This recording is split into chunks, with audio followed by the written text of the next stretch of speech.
안녕하세요. 메인스트리트 팟캐스트 17번째 에피소드에 오신 여러분들을 환영합니다. 여러분, 서울은 가을이 아주 만연해서 좋은 날씨인데 보스턴 혹시 어떤가요? 보스턴도 요즘 한창 가을이라 참 예쁩니다. 안녕하세요. 저는 고고이고요. 이건 이번 주간에 찍은 사진인데 이게 메인 스트리트 사진이에요. 그래서 여기 너무 노랗게 예쁘게 물든 은행나무 보실 수 있고 메인 스트리트를 들어가는 도입부 중간에 저 서클 모양의 저희 팟캐스트 아이콘으로도 사용되고 있는 조형물 사진을 같이 찍어 보았습니다. 너무 이쁘네요. 노랗게 너무 물들어갖고 일교차가 큰가 봐요, 거기는. 여기 되게 커요, 요즘에. 지난주까지 엄청 추웠는데, 다행히 이번 주는 좀 따뜻해져서, 따뜻하고 해가 좋으니까 낙엽 색깔도 더 예쁘게 보이더라고요. 하늘도 쨍쨍하게 파랗고, 너무 예쁜 가을 날씨를 보여주고 있습니다. 너무 이쁩니다. 한국은 가을 날씨는 맞는데 단풍이 아직 크게 여물진 않았어요. 근데 그 어, 이유가 여름에 너무 더워서 단풍이 이제 제대로 여물 시간이 없었고 일교차가 커지기 시작한 지가 얼마 안 돼서 아, 그래서 아직 단풍이 색이 여릿하고 그래도 단풍 시즌이 오긴 오겠죠. 절정이 좀 예상보다 늦은 느낌이긴 한데 음. 그래도 단풍이 오긴 하지 않을까 하는 생각을 하고 있습니다. 뭐지, 계절 전체가 진짜 좀 뒤로 간 것 같아요. 그리고 보스턴이 사실 되게 북쪽이라 추웠었는데, 지구 온난화 때문에 이 북쪽이 오히려 예전에 서울 날씨 정도 같이 된 것 같아요. 그런 것 같기도 하고요. 음. 근데 보스턴은 가을이 완전 절정이네요. 좋은 날씨. 네, 이번 주가 특히 아름다웠어요. 음. 오늘의 주제는 예타입니다. 혹시 그거는 예타에 대해서 들어본 적이 있나요? 제가 알기로 예타가 예비 타당성의 준말, 아니 뭐 줄임말이라고 네. 알고 있고, 네. 뭔가를 시작하기 전에 투자나 아니면 개발을 시작하기 전에 이거 투자하는 게 타당하냐, 이런 음, 거를 검수하는 과정이라고 알고 있어요.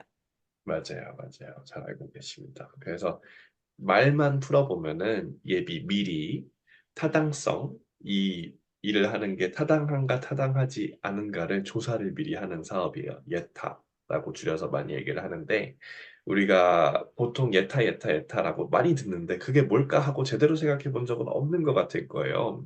음, 저는 요즘 이게 뭘까 하면서 조금씩 공부를 하고 있는데 일단은 예타라고 하면은 너무 많이 들어봤는데 이게 뭘까 해서 네이버 뉴스에서 쳐보면은 제일 위에 뜨는 기사 몇 개를 제가 제목을 따온 건데 첫 번째 지역구 공항, 철도, 공공병원, 예타 패싱, 여야 한통속. 이거는 뭐냐면은 예타를 하지 않고 그냥 음, 짓겠다라고 결정을 해버리는데 여당이든 야당이든 그거는 입을 맞추고 단합을 잘한다 이거예요.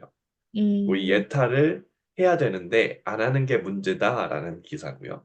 음, 그 다음은 치솟는 원자재 값과 예타의 발목이 잡혀서 원래 하기로 했던 9개 노선 중에 7개를 착공을 못하고 있다는 반대편의 기사예요. 할 일을 예타 때문에 못하고 있다라는 이야기고요. 그다음에 성주군 지자체 입장에서는 어떤 고속도로 건설을 하고 싶은데 이 예타라는 게 굉장히 중요한데 통과를 시키려고 총력 대응을 하고 있다는 거죠. 성주군 입장에서는. 음, 그래서 한 세 가지, 네 가지 입장이 있을 것 같은데 그 입장을 각각 대표하는 기사들을 갖고 왔어요. 그래서 딱 이제 이 느낌으로 보기에는 그냥 예타가 굉장히 무언가를 설치하는데 중요하구나. 그래서 예타를 통과하느냐 마느냐에 따라서 어떠한 시설이 들어설지 안 설지가 결정이 되는구나라는 느낌을 받지 않나요? 네. 특히 막 부동산, 이거로 인해서 부동산 가격도 들썩이고 하지 않나요? 맞아요, 맞아요. 특히 공항이 들어오고, 철도가 들어오고, 병원이 들어오고, 뭐, 고속도로가 들어오고, 이러면은 땅값이 오르잖아요. 음, 그다음에 땅값이 오르면서 뭐, 새로운 편의시설이 들어오는 거고, 그거를 따라서 들어오는 상업시설이라든지, 업무지구라든지, 주택이라든지 등등이 있을 수 있으니, 이거에 한 동네의 한 지역의 경제가 올라갔다 내려갔다를 할 수 있게 되는 거죠. 이 예타에 대해서 조금만 더 알아보고 나중에 이 기사들을 한 번씩 읽어보면서 조금 더 비판적으로 읽을 수 있는지 한번 보도록 하겠습니다. 자, 그래서 예타는 아까 고고가 말씀하신 대로 예비 타당성 조사의 약자입니다. 그러면 타당성을 어떻게 이야기를 하느냐 하면은 결국에는 들인 돈 대비 벌 돈이 얼마인가를 따져서 편익이 더 크다면 그냥 그 사업을 진행하는 거고 편익이 비용보다 적다면 그 사업을 진행 안 하면 되는 거잖아요.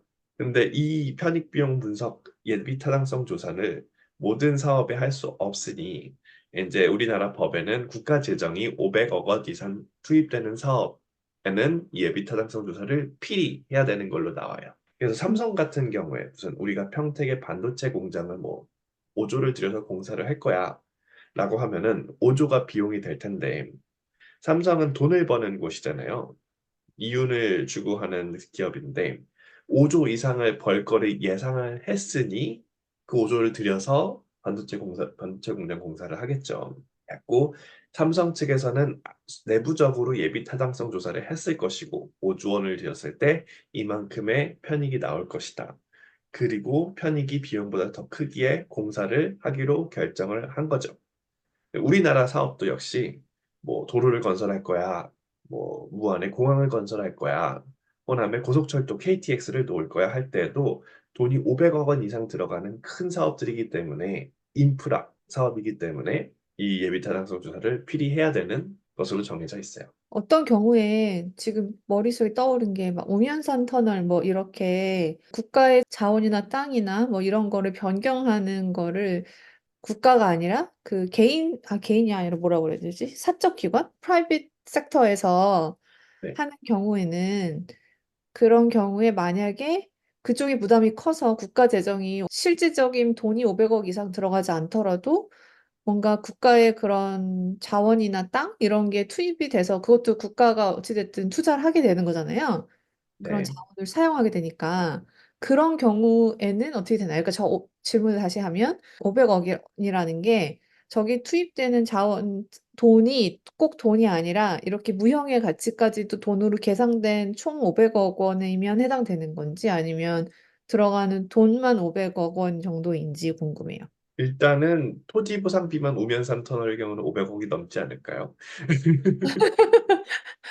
그러니까 그 운명의 터널을 예를 들었던 이유는, 그러니까 음, 국가의 땅이니까 국가 거를 음, 그쪽에서 한번 어떤 시설을 만들게 되면 다시 복원이 어렵잖아요.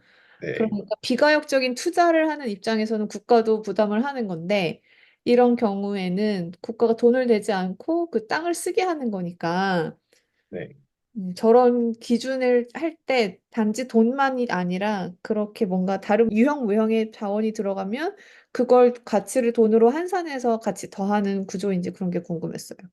안 들어갈 리 없다라고 생각을 하고요. 그거는 정말 디테일한 부분일 것 같긴 한데 여기선 다루지 않겠지만 음, 이제 그런 경우에는 민자 사업이라고 해요. 네. 그래서 예비 타당성 조사를 하는데 인프라를 건설을 할 때에는 크게 세 가지 타입으로 우리나라에서 구분을 하는 것 같아요. 첫 번째는 재정 투입 사업, 우리나라 음, 세금을 거둔 돈을 넣는 사업이 있을 수 있을 것이고요. 예를 들어서 공공병원을 지을 거예요. 국립 뭐 암센터를 지을 거예요. 거기에 500억 이상이 들어가요. 그럼 당연히 예비 타당성 조사를 해야 되는 거죠. 음, 그리고 두 번째 타입은 민간 투자 사업이 있어요. 그래서 우리나라 정부의 돈도 들어가는데 음, 민간에서도 돈을 넣어서 같이 운영을 하는 건데 보통 이런 방식은 어떻게 되냐면은 정부와 민간이 돈을 같이 들여서 건설을 하고 우면살 터널을 그냥 예를 들을게요. 우면살 터널 같은 경우에는 이런 식으로 지었을 거예요. 땅을 국가에서 사고 건설비를 우면산 터널 시공사 컨소시엄이 된 다음에 그러면 그 소유권을 정부에게 넘겨요. 그럼 정부는 이거를 운영권이나 뭐 30년 동안 운영을 하고 그 수익을 네가 가져가라 하는 식으로 그 시설을 임대를 해주는 거죠. 그래서 소유권은 정부에게 있지만 운영권은 몇십 년 동안은 그 시행사 혹은 컨소시엄이 갖고 가는 거죠. 그런 아, 민자 사업이 있고요.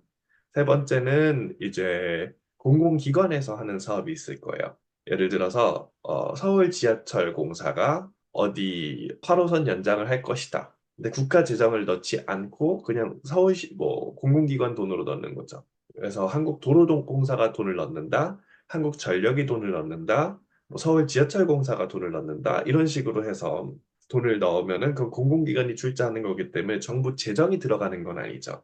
음, 하지만 보통 자기네들이 수익원이 있고 매출이 있기 때문에 그 돈을 이용해서 투자하는 사업에도 공공성이 있기 때문에 예비타당성 조사를 받아야 한다고 합니다. 너무 깔끔히 잘 정리해 주셔서 감사해요. 네, 그래서 우면산 터널 같은 경우에는 민자 사업에 해당이 되기 때문에 아마 몇십 년의 운영 기간이 지나면은 그거는 국가로 기속이 될 거예요. 음, 지금 우면산 터널을 지날 때 돈을 내시잖아요, 통행료를. 근데 서울 시내의 다른 도로 같은 88고속도로, 88이라고 하면 너무 나이 든 티가 나죠.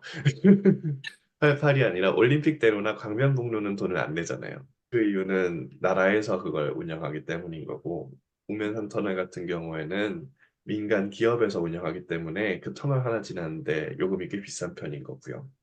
지하철의 경우도 딱 비유가 되는 게 있죠. 예를 들면은 1호선부터 8호선까지는 서울 지하철 교통공사에서 운영을 하기 때문에 요금이 저렴하고요. 9호선 같은 경우에는 원래 민자로 들어갔다가 요금이 너무 비싸진다, 올리려고 한다라는 여론의 비판이 이니까 서울시에서 그걸 인수를 해버렸죠. 근데 아, 원래는 민자 사업이었는데 이제 공공사업이 된 경우고요. 어, 9호선은. 근데 9호선은 그래서 1호선부터 8호선은 한 회사를 경영하는데 9호선은 따로 경영하는 회사가 아직 남아 있어요. 어, 그다음에 신분당선 같은 경우에는 100% 민자 사업이라서 요금이 훨씬 비싸죠. 음, 지을 때도 민간이 지었고 운영도 민간이 지금 계속 하고 있고 아마 이게 운영 기간이 50년인가 그럴 거예요. 그래서 50년 지나면은 이 사람들은 투자한 비용을 다 뽑아 먹고 아마 돈이 좀 남겠죠. 그 남은 이익을 가져가는 걸로 해서 지은 인프라입니다. 근데 와, 민간한테 절대 양보할 수 없는 이제 인프라도 있겠죠. 예를 들면 우리나라 같은 경우는 전력이라든지 음, 공항이라든지 이런 부분은 민간에게는 허락을 안 하는 걸로 알고 있고요. 환경, 예를 들면 쓰레기 처리장이라든지 아니면은 통신도 민간한테 많이 양도를 했고 이런 식으로 국가가 아닌 민간에게 양도를 하는 SOC 인프라 부분도 있는 것 같아요. 와, 여기서 주로 얘기하는 인프라는 철도, 도로를 주로 얘기합니다. 즉흥 질문이었는데 너무 고퀄 답변 감사해요. 다음 슬라이드로 넘어가서 조금만 더 볼게요. 그래서 예타라는 게 사실은 없었어요. 옛날에 1999년 이전에는 어? 정치인들이 이제 세금을 맘대로 짓고 우리나라도 그렇게 체계가 있던 시절이 아니어서 이거 필요하면 지어야지 해갖고 돈을 대고 우리 지역구 있으면 뭐 지어야지 해서 유력 정치인 밑에 있는 지역들은 막 발전을 쭉쭉 할 수 있는 구조였나 봐요. 음, 1990년, 99년부터 너네 이렇게 재정을 방만하게 하면 안 된다라는 경각심이 든 거죠. 왠지 아세요? 이 시기에 무슨 일이 있었을까요? 1999년에. IMF. 맞습니다. IMF의 조건이 뭐냐면은 우리나라가 이제 부도 위기에 닥쳤으니까 IMF에서 돈을 빌려주면서 너네 대신에 정부 재정 아꼈어. 이게 조건이었어요. 음, 그래서 아껴 쓰려면 어떻게 해야 돼? 꼭 필요한 것만 사업을 해야 돼. 그렇기 때문에 예타를 도입해서 여기저기 필요하다고 다 도로를 짓는 게 아니고 여기저기 다 철도를 짓는 게 아니고 꼭 필요한데 아니면 경제성이 있는 곳에서만 재정을 쏟자 해서 도입된 게 1999년이에요. 그래서 아까 잠깐 얘기했는데 맨 처음에는 그래서 정부 재정이 직접적으로 돌아가는 데에만 예타를 하자라고 했다가 근데 정부 재정이 없으니까 이제 민간 투자를 끌어들여서 도로를 짓기 시작한 거예요. 그 예를 든 게 9호선이고 그 예를 든 게 우면산 터널일 건데 민간 투자가 들어오면서도 근데 이게 민간 투자를 하긴 하지만 정부의 돈도 들어가는 거잖아요. 뭐 토지라든지 등등에 음, 있어서 그때에도 민간 투자가 들어가니 민간 투자에도 공공의 돈이 들어가기 때문에 예타를 하자. 그리고 공공기관에도 들어간 게 옛날에 4대강 사업한다거나 자원 외교를 한다거나 할 때 이명박 정부 때 정부 돈은 아닌데 공공기관의 돈을 넣어서 그 사업들을 다 한 거거든요. 음, 4대강 사업을 할 때 정부 예산은 많이 안 들어가고 그게 다 수자원공사 부채로 들어갔다는 얘기가 있어요. 어, 그 수자원공사는 돈을 쓰기도 하지만 돈을 벌기도 하잖아요. 수도세를 받으니까. 네. 근데 그 돈 등을 이용해서 이제 부채를 일으켜서 4대강 사업에 돈을 넣었다. 혹은 해외 자원 투자를 할 때 우리나라의 있던 공기업들, 광물공사라든지 등등의 공사들의 가스공사라든지 등등의 이제 돈을 넣어서 타당성 조사 없이 갑자기 많은 돈이 해외로 반출이 된 거란 말이에요, 일종의. 어, 근데 그게 넣은 만큼 수익을 못 봤단 말이죠. 음, 그러니까 여기서도 예타를 도입해야 된다라는 목소리가 확대돼서 어느 정도 금액의 이상이 투입이 되면은 공공기관이 쓰는 돈도 예비 타당성 조사를 받아야 되게 되었어요. 그러면은 이 예타를 통과하는 게 굉장히 중요할 텐데 누구에게는 그러면은 예타를 통과하는 법은 너무 단순하겠죠. 편익을 늘리거나 혹은 비용을 줄이거나 그래서 편익을 늘릴 때에는 예를 들어서 도로를 한번 건설해 볼게요. 도로를 건설할 때 일단 비용은 뭐가 있을까요? 뭐 인건비, 재료비. 인건비, 재료비 혹은 토지비가 일단 또 들겠죠. 보통 인프라는. 네, 토지를 맨 처음에 사야 될 거고 거기 위에 재료를 써서 사람을 써서 공사를 해야 될 거고요. 거기에 이제 보통 자기 돈으로 100% 하는 경우는 없기 때문에 금융 비용도 들 거고요. 아니면은 뭐 예비비도 좀 잡아놓겠죠. 등등의 비용이 이제 들 거고요. 비용은 확실하게 딱 나오죠. 공사를 할 때 필요한 사항들이 쭈루룩 나열이 되고 시간이 쭈루룩 나열이 되고 인원이 쭈루룩 나열이 되고 뭐 필요한 도구들이 쭈루룩 나열이 되니까 비용은 계산하기가 쉬워요. 근데 이게 꼭 필요하다라고 하면은 크게 지을 거는 좀 작게 지어도 되겠죠. 예를 들면은 서울에 1호선만큼 긴 열차를 짓는 대신 김포 골드라인처럼 경전철로 두 량만 넣을 수도 있는 거죠. 그래도 음, 일단 지하철이 생기는 건 맞잖아요. 음, 비용을 이런 식으로 줄일 수도 있긴 하지만 일단은 비용은 굉장히 직관적이다. 뭘 짓겠다 하면은 바로 비용이 짜라락 계산이 되는 편인데 편익은 이게 조금 애매해질 수가 있어요. 그럼 도로를 지었으면은 편익은 어떻게 계산을 할 수 있을까요? 당장 뭐 직접적으로는 통행료를 받을 수 있는 거가 있을 텐데, 네, 비간접적으로는 그 통행료가 줄어든 걸로 인해서 다른 데에 미칠 수 있는 긍정적 영향도, 그러니까 다른 루트, 그러니까 덜 막혀서 얻어지는 뭐 시간적인 베네핏이라던가 뭐 이런 부차적 효과 이런 것도 있을 것 같아요.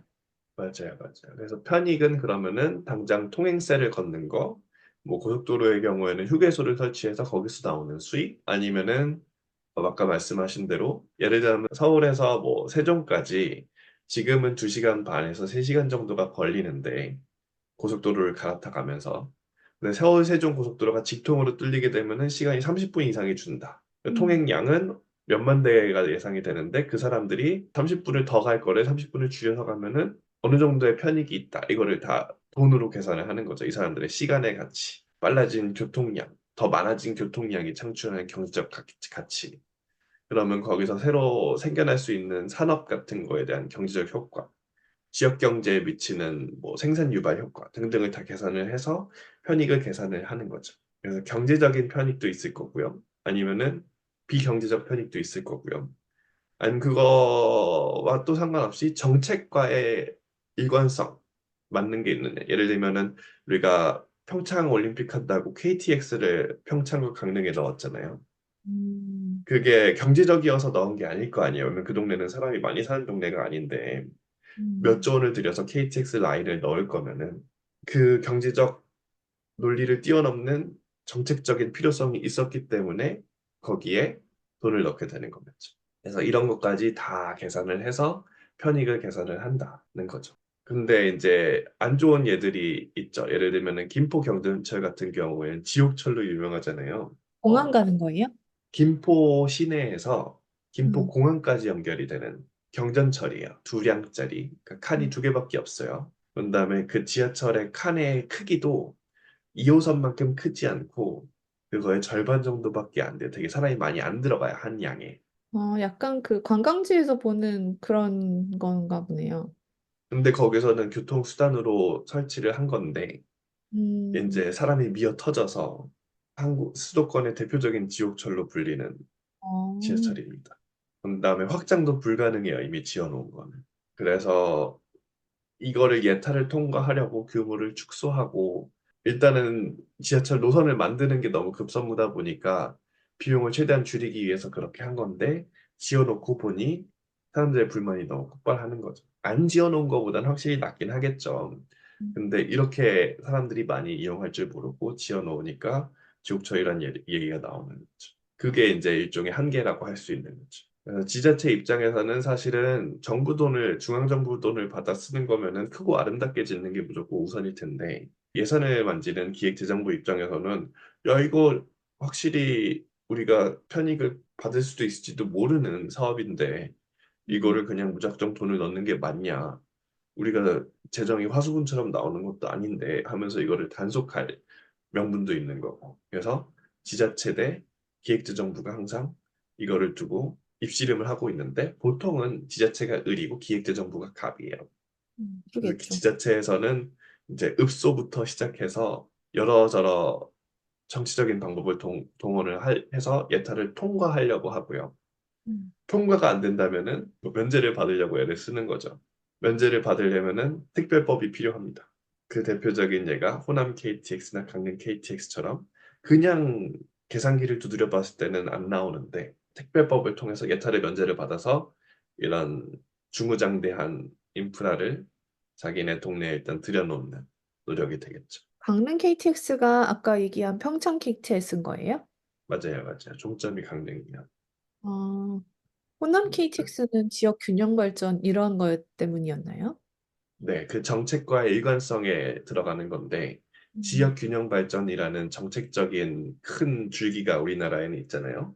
이게 네. 보수 정권이든 진보 정권이든 있는데, 거기에 부합한다는 논리로 호남 KTX가 생긴 거죠. 자, 그래서 이제 예타의 그런 문제점은 뭐냐 하면은, 뭐, 아까도 비판 기사가 하나 있었지만, 경제성이 제대로 나오려면은 그냥 사람이 많은 데다가 지으면 되는 거예요. 사람이 없는 데 지으면 안 돼요. 음, 그래갖고 어떠한 시설이 강남을 지나가기만 하더라도 예탈 통과 확률이 이만큼 기하급수적으로 올라간다라는 연구 결과가 있기도 해요. 왜냐면 음, 강남에 가면서 이용하는 사람들이 많거든. 그럼 계속 음, 강남만 잘 되라는 소린가? 음, 강남으로 계속 쏠리라는 소린가? 하는 비판이 나올 수밖에 없잖아요. 그럼 또 그렇겠네요. 반대의 논리로 강원도나 제주도에는 인프라가 들어가면 안 되는 거예요. 왜냐면 경제성이 안 나오니까. 그러면 걔네들은 언제 발전해? 어느 세월에 발전해? 하면은 할 말이 없는 거죠. 그래서 경제성을 보는 것도 중요하고 정책과의 일관성을 보는 것도 맞는데 이 예타라는 제도를 계속 쓰면 쓸수록 부익부 빈익빈은 피할 수 없는 거 아니냐라는 비판이 들릴 수밖에 없는 구조인 거죠. 또 그와 반대로 지방 소멸의 시대를 맞고 있잖아요. 인구는 점점 줄어들고 있고 특히 지방 인구는 점점 씨가 말라가고 있는데 지방에 그러면은 몇백억짜리 인프라를 지어주는 게 말이 되느냐. 이용을 얼마나 할지도 모르고 얼마나 오래 할지도 모르고 얼마나 많이 할지도 모르는데 사람이 음, 없는데 인프라를 넣어서 뭐해. 예를 들면은 전라도 무안에 공항을 넣어서 뭐해. 이용객이 없는데. 음, 그러면은 KTX 라인을 일부러 꺾어서 무안공항을 지나게 해서 가면 뭐해? 어차피 이용객이 없는데. 이런 비판이 나올 수도 있는 거죠. 둘 다 말이 안 되는 건 아닌데 정말 정치적으로 첨예하고 그 누구도 옳다 그르다를 크게 얘기할 수 없는. 왜냐면 기준점이 다른 거니까. 가치의 기준점이 다른 거잖아요. 음, 그래서 누가 맞고 누가 틀리다를 얘기할 수 없는 거예요. 아니면 이럴 수도 있죠. 지금은 경제성이 안 나오는데 이 인프라를 놓고 보니까 사람들이 갑자기 여기를 많이 이용하기 시작해. 그 닭이 먼저야, 달걀이 먼저야. 사람이 경제성이 먼저 있어야 돼. 사람이 많아서 아니면 인프라가 들어가면은 사람이 많아지는 거야. 어느 게 먼저야? 라는 거를 두고 싸울 수 있죠. 예를 들면은 서울 강릉 KTX가 그렇다고들 얘기를 해요. 아직 저는 그게 편익비용 분석이 제대로 정산이 된 게 아니다라고 생각을 하는데 맨 처음에 예상한 것보다 승객이 많대요. 그래서 이제 경제성이 올라갔다 이거지. 음. 왜냐면 사람들이 강릉을 옛날에는 되게 멀리 가는 도시라고 생각을 했는데 지금은 서울에서 2시간이면 가는 도시가 된 거예요. 그러니까 당일치기로 많이 놀러 가서 강릉 경제가 살아났다. 강릉 카페거리 뭐 이런 것도 맞아. 유행했던 것 같고. 저도 당일치기로 바다 보러 한번 강릉 KTX 타봤던 것 같아요. 그러니까 옛날 같으면은 고속도로를 타고 고속버스만 타고 가거나 아니면 차를 끌고 가야 되니까 멀다고 느껴졌는데 음, 그런 부분이 확실히 줄어든 걸 수도 있고요. 음. 아니면 양양이 최근에 굉장히 핫했잖아요. 그것도 양양이요? 서울 양양 뭘로요? 서핑 비치. 아, 근데 그것도 서울 양양고속도로가 이제 생겼으니까 갈 수 있는 거잖아요.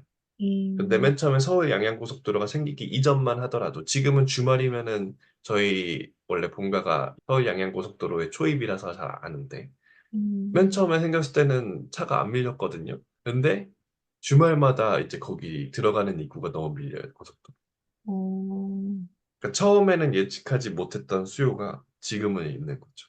음, 그러면은 이거는 맨 처음에는 예상하지 못했던 경제성이 인프라를 짓고 보니 생기더라. 라는 얘기도 할 수 있는 거고요. 근데 이게 또 복불복일 수 있는 게 그거는 미리 예상을 하고 지을 수 있는 건 아니잖아요. 음, 예를 들어서 인프라를 10개를 그런 식으로 지었는데 두세 개만 잘 됐다고 하면은 그럼 7개는 그럼 돈을 버리는 셈이 되는 건데, 그죠? 음, 그럼 예탈을 해야 되는 거 아닌가요? 꼭 필요한 거 아닌가요? 왜냐하면 두세 개는 돈을 벌더라도 7개가 망하면은 아무런 소용이 없기 때문에 전체적인 편익을 보면은 손해가 크다면은 이런 인프라 공사는 안 하는 게 맞다. 라는 결론이 나올 수도 있으니까요.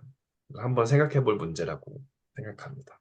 네, 그러면은 아까 제목을 봤던 기사를 조금 더 비판적으로 같이 읽어보도록 할게요. 첫 번째, 지역구 공항철도 공공병원, 예타 패싱, 여야 한통속. 뭐냐면은, 그럼 경제성을 따져야 되는데, 경제성을 따지지 않고 예타 면제를 줘버려서, 이제 예산을 방만하게 운영하는 케이스들이 늘어나고 있다. 22대 국회 들어 24건이나 발의를 했고, 기재부는 당연히 이런 예산 단속을 해야 되니까 반발을 하는데, 이제 표심이 필요하니까 포퓰리즘인 거죠, 이게 일종의. 음, 그래서 이런 예산 예타 면제를 강행한 수조한 사업들이 계속 늘어나고 착공은 못 하고 있어요. 근데 사업비만 불어나고 있어. 그래서 묻지마 예타 면제가 이렇게 계속 일어나고 있고요. 여기 표만 한번 보도록 하겠습니다. 그래서 예비 타당성 조사 지금 가는 게 중부권 동서횡단철도 건설특별법. 중부권 동서횡단철도니까 동은 보통 여당이 많고 서는 야당이 많잖아요. 같이 발의를 하는 거예요. 그래서 민주당 의원, 국민의힘 의원이 총사업비가 6조가 넘는 거대 사업을 그냥 예타 받지 말고 그냥 해버리자라고 하는 특별법을 낸 거고요. 역시 수원 군공항 이전, 수원에 공군기지가 있잖아요. 거기를 이전해서 경기 남부 통합국제공항을 만들자. 저 밑에 하는 특별법을 수원의 대표적인 국회의원인 백혜련 의원이 하고 있고 총사업비는 7조 원 이상이에요. 근데 예타하지 말자. 돈이 지금 13조가 넘게 들어가고 여기까지 다 합치면은 요 네 사업만 하더라도 17조, 18조가 들어가는 사업인데 예타하지 말자. 이렇게 되는 거. 이게 과연 맞냐? 18조는 누구 돈이 어디서 떨어지는 돈인데 이런 얘기를 하는가? 라는 얘기고요. 그 예타 면제 건수가 문재인 정부 때 사실 좀 많았어요. 좀 코로나가 또 있고 해서 하는 편으로 경기를 부양한다는 얘기를 해서 예타 면제가 꽤나 많았습니다. 그래서 2019년, 2020년 이때 제일 많았고 조금씩 줄어드는 기조긴 한데 그래도 옛날에 박근혜 정부 때보다는 확실히 많아진 기조를 볼 수가 있겠죠. 진짜 많네요. 2023년에도 12조인데 이 12조는 어디서 나는 건데 그 전에 17조는 어디서 나서 하는 건데 하면은 사실 이게 다 세금이다 이거죠. 세금이 제대로 쓰이냐 하면은 이런 데서 줄줄 샌다라고도 얘기할 수 있지 않나. 그런 비판을 할 수 있지 않나 하는 생각이 듭니다. 지금 여기에 있는 면제 법안이라는 거는 면제가 결정된 거예요? 아니면 면제하려고 과정 중에 있는 거예요? 법 아니기 때문에 법이 통과가 된 게 아니죠. 네. 근데 그렇게 하려고 한다라는 건데, 이제 이 기사에서 비판하는 거는 이러한 예타 면제를 받으려고 요원들이 자꾸 정치적으로 푸시를 하고 있는데, 이게 경제성이 없다라는 비판을 하고 있는 거예요.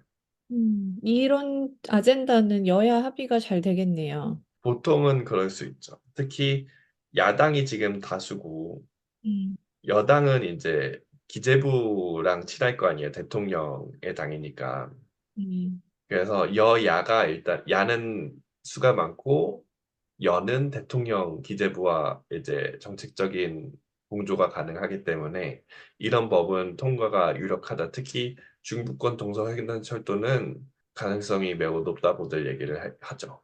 여기에 지역은 근데 어디에 해당하는 거예요? 중부권 동서횡단이? 대전, 근데 이거를 사실 쳐보면은 음, 대전을 지나지도 않고 정말 충청도와 경상북도에 사람 없는 데를 지나는 걸로 저는 알고 있거든요. 어, 노선이 서산에서 출발해 아산, 청주를 지나 증평, 영주, 울진까지 세계도 13개 시군을 연결하는 사업인데 여기에서 서산에서 영덕, 울진까지 갈 일이 뭐가 있냐 하는 생각이 일단 먼저 드는 거죠. 음, 7조 원이 드는데 그럼 청주를 지나면 무슨 소용인가? 증평에는 뭐가 있나? 영주, 울진은 또 뭐가 있나 하는 생각을 할 수밖에 없는 거죠. 그래서 그러한 고민이 있습니다. 낙후된 지역은 확실히 맞죠. 근데 6조를 들여서 지어 놓으면은 사람들이 그 돈 값어치 이상만큼 이용을 할 것인가? 아마 안 할 거다라는 생각이 우리한테는 그냥 직관적으로 드는데 그래서 예타를 면제하려고 하는 게 아닌가 하는 생각이 드는 거죠. 그냥 계산기 두들겨서는 사업성이 안 나온다 이거죠. 그럼 이거를 특별법을 통과하는 논리는 지역 균형 발전이 되겠죠. 낙후된 지역이니 인프라를 넣어주자. 이렇게. 그런데 또 여기에 고려를 더 해야 되는 거는 요즘 원자재 값이 많이 올랐다는 이야기 혹시 들으셨나요? 네네. 네, 그래서 공사비, 모든 공사비가 올랐다. 자재값도 오르고 인건비도 오르고. 그래서 보통 원래 코로나 이전에 1이었다면은 지금은 1.5에서 1.8까지 공사비가 올랐다고 체감이 된대요. 그러면 비용 계산을 사실 다 다시 해야 되는 경우도 있는 거죠. 미리 자재를 확보하고 인력을 확보해 놓은 게 아니면은 그 비용의 증가는 계산을 다시 해야 되는 게 되는 거죠. 그래서 원래 서울에서도 중전철 아니면은 원래 우리가 쓰는 1호선, 2호선 같은 큰 전철을 놓으려고 했으나 경전철로 노선을 튼 거죠. 아까 얘기했듯이 편익이 크게 나오지 않는다면 비용을 줄이는 방식으로 노선을 개선할 수 있으니까 큰 전철 질 거를 조그맣게 경전철로 짓는 건데 그마저도 원자재 값이 많이 올랐고 공사비가 많이 올라서 비용은 늘어났고 그거를 반영하는 예타에 또 발목이 잡혔다라고 표현을 하는 거예요. 그래서 음, 특히 지금 맨날 얘기가 나오는 노선들이 여기 있는 노선입니다. 동북선, 위례선. 위례 신도시를 지어놓고 지금 10년이 넘게 경제철을 착공도 못하고 있는데 이게 예타의 발목을 잡혔다라고 표현을 하는 거죠. 그래서 이거 역시 아까 얘기했던 닭이 먼저냐, 달걀이 먼저냐 한번 생각해 볼 문제라고 생각합니다. 예타의 탓이라고 할 수 있는가? 모르겠어요. 예타는 정말 객관적인, 나름 객관적인 숫자를 때려 넣는 건데 이것 때문에 될 것도 안 된다라고 할 수 있는 것인가? 정말 필요하지 않은 제도인가? 하면 필요한 제도 같긴 하거든요. 근데 그럼 이걸 어디까지 하고 어디까지 안 해야 되는가? 그것도 이제 우리 집 앞마당에는 좋은 시설이 들어오면 좋겠고 예타가 통과됐으면 좋겠고 예타를 면제해서 이 시설이 들어오면 됐겠고 이거는 알겠어. 근데 그렇다고 어디까지 그걸 허용해야 되는가? 서산에서 영덕 울진까지 가는 고속전철을 꼭 놔야 되는가? 저는 그 동네 사람이 아니라서 반대를 하는지 모르겠으나 그냥 7조, 6조, 7조의 돈이 쓰일 거를 생각하면은 굳이? 라는 생각이 드는 것도 많은 거죠. 자, 이상으로 에피소드 17회 예타의 세계를 마무리하도록 하겠습니다. 들어주셔서 고맙습니다. 감사합니다. 안녕.